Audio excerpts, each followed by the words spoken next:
Hey guys, Dan here with Battlefield Curator, and if you've been watching the news, you've probably been seeing some things about Russia and Ukraine. Over the last few weeks, numerous incidents have happened between Russia and Ukraine, and even the US getting involved a little bit. Citing Military Times, the US President Biden has announced at a televised event that he thinks that Russia is going to invade Ukraine within the coming weeks, within the coming days. Russia is pretty much flexing on the border of Ukraine, have about 190,000 troops there.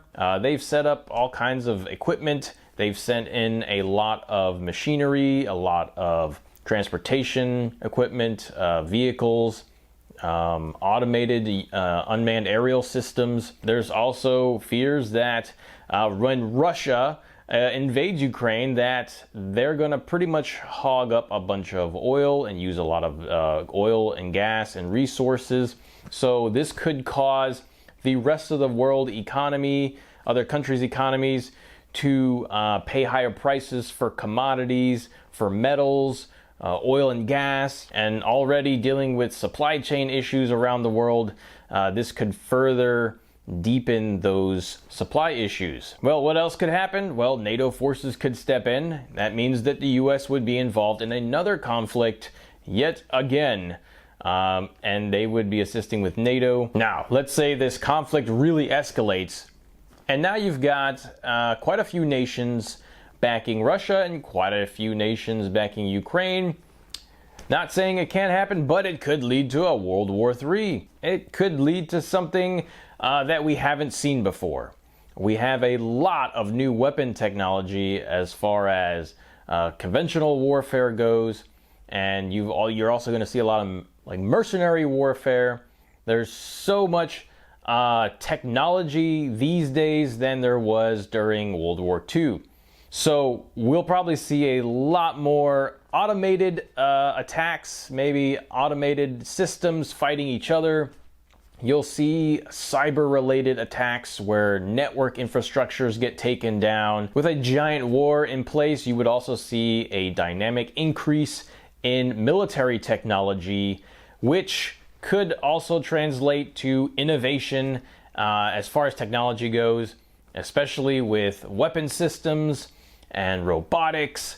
So a lot of these systems that would spawn from a huge conflict might see their way into civilian life later on for more civilian use. With a conflict like this, you could see a lot of nations also buying up a lot of weapons and ammo, which could further deepen the ammo crisis here in the States, where, here in the States, we like to go shoot for fun. Well, that might, increase ammo prices, and it could also limit the amount of primers that we get from other nations or ammo supplies that we get from other nations.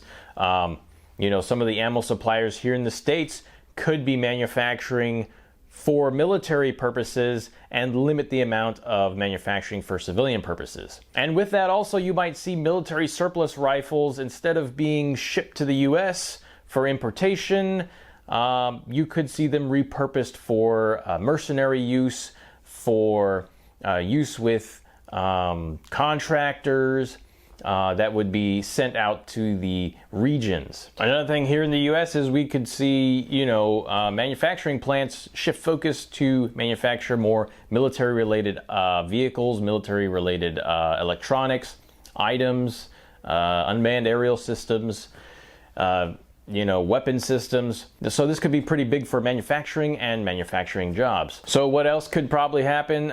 You might see some food shortages where we have here in the States importation of foods from other countries.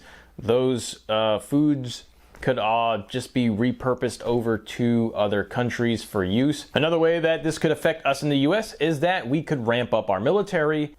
You might see an increase in US soldiers, US Marines, US Navy personnel, and if we get pretty deeply involved, we will see casualties on our side as well, which would be no bueno. Right now, they're also evacuating civilians out of some of the parts of Ukraine and Russia. So this could be a leading factor to, there probably is an attack imminent. in the future. Another thing that will impact us is that we might get a lot of fake news. Sorry to say. There's biases out there. Each news agency for different countries will report different things, and we'll see a miscombobulation. We'll see rhetoric for more Russian-backed media, and we'll see different rhetoric for US-backed media, NATO-backed media. So what would we see as far as a lot of misinformation? I mean, we could be seeing a lot of misinformation right now. So with all that being said, right now the world is watching Russia to see if they will invade Ukraine. They are kind of teeter-tottering and taunting on that Ukrainian border. It could be a big flex, but the chances are looking slimmer and slimmer by the day. Well, those are my thoughts and opinions. Let me know what you guys think in the comments. What would we see here in the US? What things might change? What could happen? Where are we going from here? Will we see Russia invade soon? So many questions right now, and Russia and Ukraine are at the center of the world stage. Thanks for watching. Check out some of my other videos and check us out on Instagram and Facebook as well. And make it a great day.